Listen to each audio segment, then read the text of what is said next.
Hello guys, आज की video में आपको यूपी बोर्ड क्लास 10 का अगला चैप्टर आपका क्या है, अम्ल क्षार एवं लवण। तो इस नोट से आप लोग साथियों 90 प्लस क्वेश्चन बना सकते हैं अगर इस नोट से आप लोग तैयारी कर लेंगे तो आइए देखिए इससे संबंधित आपका क्वेश्चन क्या बन सकता है। पहला क्वेश्चन आपका बनेगा अम्ल। अम्ल क्या है आइए समझते हैं। अम्ल क्या है, देखिए पदार्थ जो पानी में घुलकर हाइड्रोजन आयन देते हैं उन्हें क्या कहते हैं, अम्ल कहते हैं। यानी वे पदार्थ जो पानी में घुलकर क्या देते हैं, हाइड्रोजन धन आयन देते हैं, उसे क्या कहा जाएगा, अम्ल कहेंगे। जैसे सल्फ्यूरिक अम्ल हो गया और आपका हाइड्रोक्लोरिक अम्ल, ठीक है ना। और आपका क्या है, अम्ल दो प्रकार के होते हैं। अम्ल आपके कितने प्रकार के होते हैं, दो प्रकार के। पहला आपका प्रबल या शक्तिशाली अम्ल, दूसरा आपका होता है दुर्बल अम्ल, ठीक है। और आइए इनका गुण समझ लिया जाए। गुण गुण देख लीजिएगा क्या है, अम्लों के निम्न गुण होते हैं। पहला पहला क्या है कि मतलब यह स्वाद में खट्टे होते हैं। अम्ल स्वाद में क्या होते हैं, खट्टे होते हैं। दूसरा आपके यहाँ क्या है, क्षारों से अपक्रिया करके लवण बनाते हैं। अम्ल जो है क्षार से अपक्रिया करके क्या बनाते हैं, लवण। और आपका तीसरा पॉइंट क्या है कि पानी में घुलकर हाइड्रोजन आयन देते हैं। और आपका अगला पॉइंट क्या है कि धातु से अपक्रिया करके हाइड्रोजन गैस बनाते हैं। अम्ल जो है धातु से अपक्रिया करके क्या बनाते हैं, हाइड्रोजन गैस बनाते हैं। और आपका अगला पॉइंट क्या है, यह जो है नीले लिटमस को क्या कर देते हैं, लाल कर देते हैं। कौन, अम्ल। ये आपका क्या अम्ल के गुण है। और आइए आगे समझते हैं। अब आपका क्या है, प्रबल अम्ल क्या है। प्रबल अम्ल देखिए क्या है, प्रबल अम्ल या इसी को क्या कहते हैं, शक्तिशाली अम्ल। आइए देखते हैं। वह अम्ल जो पानी में पूरी तरह से टूटकर हाइड्रोजन आयन देता है या देते हैं, प्रबल अम्ल कहलाते हैं। और यह अम्ल खाने में क्या होते हैं, यह खाने में काम नहीं आते हैं, ठीक है। कौन, प्रबल अम्ल जो होते हैं। जैसे आपका हो गया सल्फ्यूरिक अम्ल और आपका नाइट्रिक अम्ल और हाइड्रोक्लोरिक अम्ल, ये आपका खाने में काम नहीं आते हैं। सल्फ्यूरिक अम्ल और आपका क्या होगा, नाइट्रिक अम्ल और आपका हाइड्रोक्लोरिक अम्ल, ये सब आपका अन्य चीजों में जैसे बैटरी में उपयोग किया जाता है। और आपका नंबर 2 क्या है, दुर्बल अम्ल। दुर्बल अम्ल क्या है, अगले स्लाइड में देखते हैं दुर्बल अम्ल क्या है। अब देखिए दुर्बल अम्ल क्या है, आइए देखते हैं। वह अम्ल जो पानी में पूरी तरह से नहीं टूटकर ना टूटकर कम मात्रा में हाइड्रोजन आयन देते हैं, दुर्बल अम्ल कहलाते हैं। यानी वह अम्ल जो पानी में पूरी तरह से ना टूटकर कम मात्रा में क्या देते हैं, हाइड्रोजन आयन देते हैं, दुर्बल अम्ल कहलाते हैं। जैसे एसिटिक एसिड और लैक्टिक अम्ल और सिट्रिक अम्ल, ये आपके क्या हैं, दुर्बल अम्ल हैं। ये पानी में क्या होते हैं, कम टूटते हैं, हाइड्रोजन आयन जो है कम मात्रा में देते हैं, इसलिए आपके क्या है, सेट्रिक मतलब सिट्रिक अम्ल और लैक्टिक अम्ल और ये आपका सिट्रिक अम्ल, ये सब क्या है, आपका ये है दुर्बल अम्ल है, ठीक है। और आगे देखिए क्या है, एल्कोहल और क्या है, ग्लूकोज जैसे यौगिकों अम्ल से वर्गीकृत नहीं किया जाता, क्यों, आइए समझते हैं। एल्कोहल तथा ग्लूकोज को पानी में मिलाने पर यह हाइड्रोजन आयन नहीं देते, इसलिए यह अम्ल के गुणों को नहीं दर्शाते हैं। यानी आपका सल्फ क्या हो गया, एल्कोहल हो गया और ग्लूकोज हो गया, ये अम्ल के में वर्गीकृत नहीं किए जाते हैं। क्यों नहीं किए जाते हैं, आपको बता दिया गया, ठीक है। और आपका क्या अगला पॉइंट, जल की अनुपस्थिति में अम्ल का व्यवहार अम्लीय क्यों नहीं होता। तो आइए समझते हैं क्यों नहीं होता। क्यों नहीं होता, क्योंकि जल में अनुपस्थित में अम्ल टूटकर हाइड्रोजन आयन नहीं देते, जिसके कारण उनका व्यवहार अम्लीय नहीं होता। आई होप इतना आपको समझ में आया होगा। और आपका क्या, आप देखिए आपका अगला पॉइंट बन सकता है कि क्षार क्या है। क्षार क्या है, क्वेश्चन पूछ सकता है। तो क्षार क्या है, देखिए वह पदार्थ जो पानी में घुलकर हाइड्रोक्साइड आयन OH आयन देते हैं, उन्हें क्या कहते हैं, क्षार कहते हैं। जैसे आपका क्या है, पोटेशियम हाइड्रोक्साइड, सोडियम हाइड्रोक्साइड, इनका रासायनिक सूत्र क्या होता है, पोटेशियम हाइड्रोक्साइड और आपका सोडियम हाइड्रोक्साइड का रासायनिक सूत्र क्या होता है, KOH, पोटेशियम हाइड्रोक्साइड। और सोडियम हाइड्रोक्साइड का सूत्र, रासायनिक सूत्र क्या होगा, NaOH, NaOH, ठीक है। ये आपका क्या है, सोडियम हाइड्रोक्साइड का सूत्र है, ये आपका पोटेशियम हाइड्रोक्साइड का सूत्र है। आई होप इतना आपको समझ में आया होगा। अब देखिए क्षार, क्षार दो प्रकार के होते हैं। क्षार कितने प्रकार के होते हैं? दो। एक आपका प्रबल क्षार होता है, एक आपका क्या होता है, दुर्बल क्षार होता है। तो अब आपका समझेंगे क्या, यानी अब समझा जाएगा प्रबल क्षार क्या होता है, दुर्बल क्षार क्या होता है। तो पहले आप लोग समझ लें क्या कि क्षारों के गुण क्या होते हैं। क्षारों के निम्नलिखित गुण होते हैं। पहला क्या है कि यह स्वाद में कड़वे होते हैं। क्षार जो होते हैं स्वाद में क्या होते हैं, कड़वे। अगला पॉइंट है कि पानी में घुलकर हाइड्रोक्साइड आयन देते हैं, यानी OH आयन देते हैं। क्या देते हैं? OH ion. ठीक है, कौन? यानी क्षार। और आपका अगला पॉइंट क्या है कि अम्लों से अपक्रिया करके लवण बनाते हैं। कौन? क्षार। और आपका लाल लिटमस पेपर को क्या कर देते हैं, नीला कर देता है। कौन? यानी क्षार आपका लाल लिटमस पेपर को क्या कर देता है, नीला कर देता है। अगला पॉइंट क्या है आपका, स्पर्श करने में चिकने होते हैं। कौन? यानी क्षार जो होते हैं स्पर्श करने में क्या होते हैं, चिकने होते हैं। आई होप इतना आपको समझ में आया होगा। अब देखिए क्या है आपका, यानी शक्तिशाली क्षार क्या होता है, आइए समझते हैं। वह क्षार जो पानी में पूर्ण रूप से टूटकर हाइड्रोक्साइड आयन देते हैं, शक्तिशाली क्षार कहलाते हैं। उदाहरण के लिए जैसे सोडियम हाइड्रोक्साइड, पोटेशियम हाइड्रोक्साइड, ये आपके क्या है, शक्तिशाली क्षार होते हैं। ठीक, अब आपका क्या है, दुर्बल क्षार। दुर्बल क्षार क्या है, आइए देखते हैं। दुर्बल क्षार, दुर्बल क्षार क्या है, देख लीजिएगा। दुर्बल क्षार जो पानी में पूरी तरह से ना टूटकर कम मात्रा में हाइड्रोक्साइड आयन देते हैं, दुर्बल क्षार कहलाते हैं। एक खाद्य पदार्थ में उपयोग होते हैं। कौन? यानी दुर्बल क्षार जो होते हैं। ठीक है ना, जैसे क्या है, सोडियम बाइकार्बोनेट हो गया, मैग्नीशियम हाइड्रोक्साइड। सोडियम बाइकार्बोनेट का सूत्र क्या होता है, NaHCO3। सोडियम बाइकार्बोनेट का सूत्र क्या होता है, NaHCO3। ठीक है, और मैग्नीशियम हाइड्रोक्साइड MgOH का ट्वाइस होता है इसका सूत्र, MgOH का ट्वाइस। ठीक है, अब देखिए क्या है आपका उदासीनीकरण अपक्रिया क्या है। अब आपका क्या, उदासीनीकरण अपक्रिया। उदासीनीकरण अपक्रिया क्या है, देख लीजिएगा। उदासीनीकरण अपक्रिया अगले स्लाइड पे। उदासीनीकरण क्या है, आइए समझते हैं। अम्ल व क्षार मिलकर लवण जल बनाते हैं, इस अपक्रिया को क्या कहते हैं, उदासीनीकरण अपक्रिया कहते हैं। यह एक ऊष्माक्षेपी अपक्रिया है। कौन? यानी उदासीनीकरण जो है आपका कौन सी अपक्रिया है, ऊष्माक्षेपी अपक्रिया है। जैसे उदाहरण के लिए अम्ल प्लस क्षार मिलाएंगे तो क्या बनेगा, आपका लवण प्लस जल बनेगा। ठीक, जैसे आपका सोडियम हाइड्रोक्साइड प्लस हाइड्रोक्लोरिक अम्ल मिलाने पर आपका क्या बनेगा, सोडियम क्लोराइड, और आपका क्या बनेगा, जल। जैसे आपका सोडियम हाइड्रोक्साइड का सूत्र क्या होता है, NaOH प्लस हाइड्रोक्लोरिक अम्ल का सूत्र क्या होता है, HCl। ठीक है, अब इनको क्या किया गया, मिलाया गया, तो आपका क्या बना, NaCl, यानी लवण बना। फिर उसके बाद आपको क्या प्राप्त हुआ, जल हो गया। ठीक है, आई होप इतना आपको समझ में आया होगा। और आइए आगे देखते हैं। अब देखिए क्या है आपका सूचक। सूचक क्या है, आइए समझते हैं।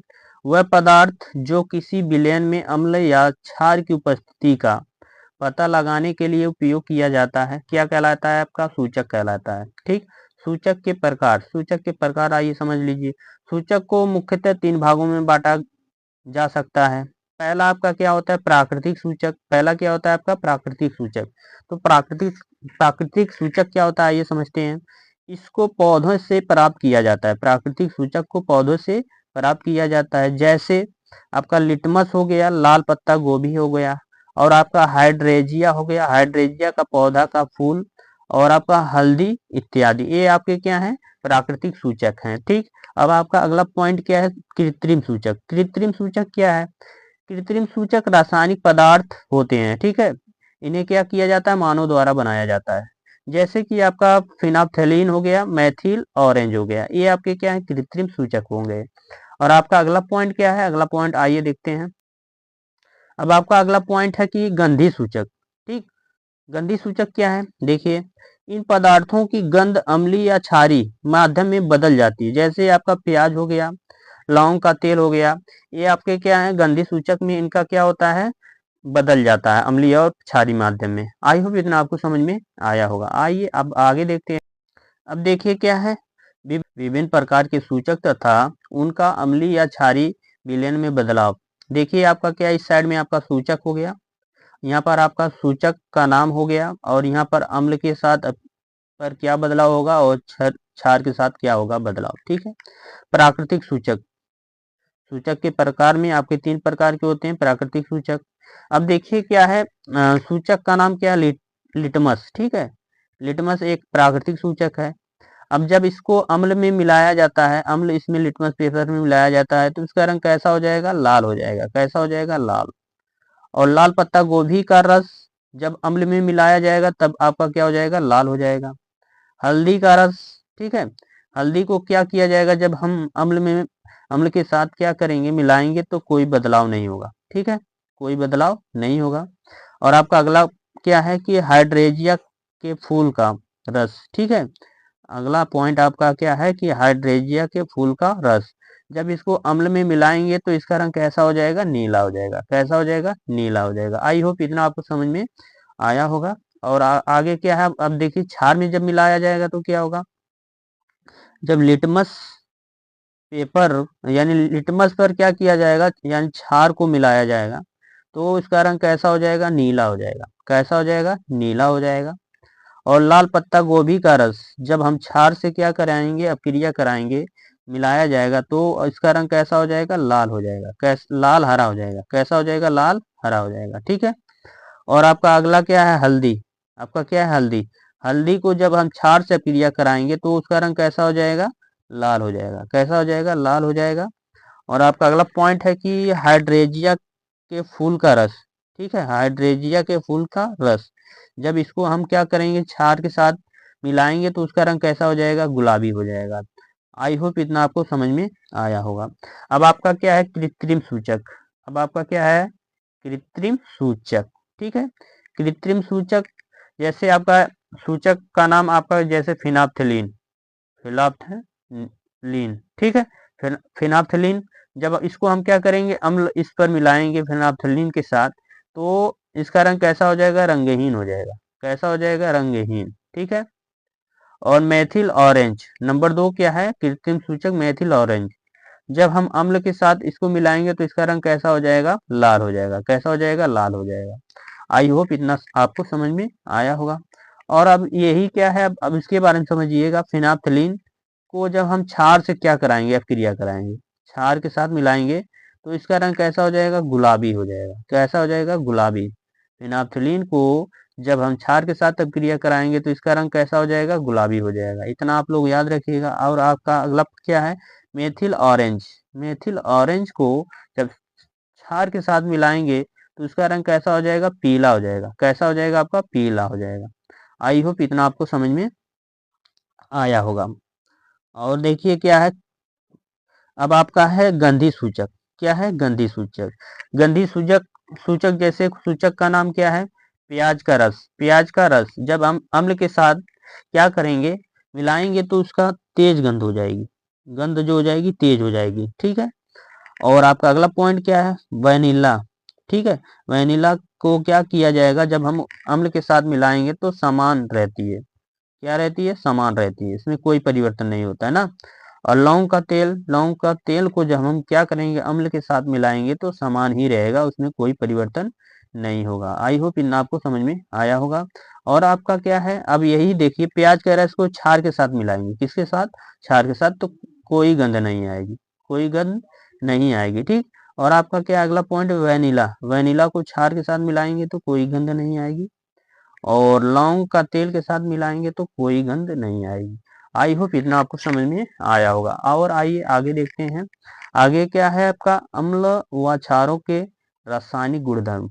अम्ल व क्षारों के रासायनिक गुण धर्म देखिए क्या है, आइए समझते हैं। रासायनिक गुणधर्म पता करने के लिए अम्ल व क्षारों की अपक्रिया धातु के साथ आपस में तथा धातु कार्बोनेट के साथ निम्न प्रकार दी गई है। आइए आगे समझते हैं। आपका क्या है, अम्ल व क्षार की धातु के साथ अपक्रिया। ठीक, अम्ल व क्षार को धातु के साथ अपक्रिया क्या करने पर, करवाने पर लवण तथा जल, लवण तथा क्या बनता है, हाइड्रोजन गैस बनता है। जब अम्ल और क्षार की अपक्रिया धातु के साथ कराई जाती है तो क्या बनता है, आपका लवण और हाइड्रोजन गैस बनता है। जैसे कि आपका उदाहरण के लिए अम्ल प्लस धातु, अम्ल प्लस क्या है, धातु ना। अब इसके साथ कराते हैं, अम्ल और धातु की क्रिया कराते हैं तो क्या बनता है आपका, लवण, और आपका क्या बनता है, हाइड्रोजन गैस बनती है। ठीक, आई होप इतना आपको समझ में आया होगा। और आगे चलिए देखते हैं। अब आइए आगे समझते हैं। आगे क्या है आपका, हाइड्रोजन क्लोराइड प्लस सोडियम। अब इसका क्रिया कराएंगे तो क्या बनेगा, सोडियम क्लोराइड और आपका क्या निकलेगा, हाइड्रोजन गैस। ठीक, जैसे आपका हाइड्रोजन क्लोराइड मतलब HCl, यही ना, क्या आपका HCl।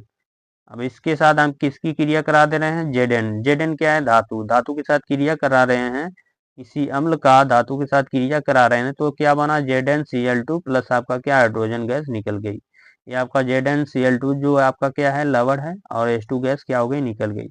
अब देखिए अगला क्या है, क्षार का किसके साथ क्रिया कराने पर, धातु के साथ क्या बनता है आपका, लवण और हाइड्रोजन गैस निकलती है। जैसे कोई क्षार, जैसे मान लीजिए सोडियम हाइड्रोक्साइड NaOH, NaOH किसके साथ, धातु के साथ, यानी कौन सी धातु आपकी, Zn, इसके साथ क्रिया कराएं तो आपका क्या बना, Na2ZnO2। ठीक है, फिर उसके बाद आपका हाइड्रोजन गैस क्या हो गई, निकल गई।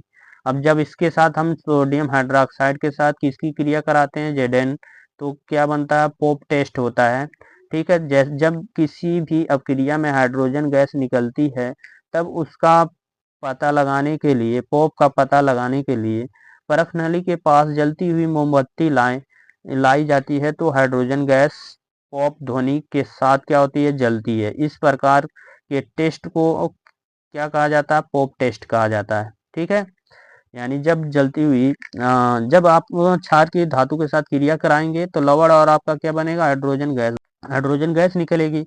अब क्या करेंगे, परख नली के पास क्या करेंगे, आप जलती हुई मोमबत्ती ले जाएंगे तो आपकी आवाज आएगी, पॉप टेस्ट।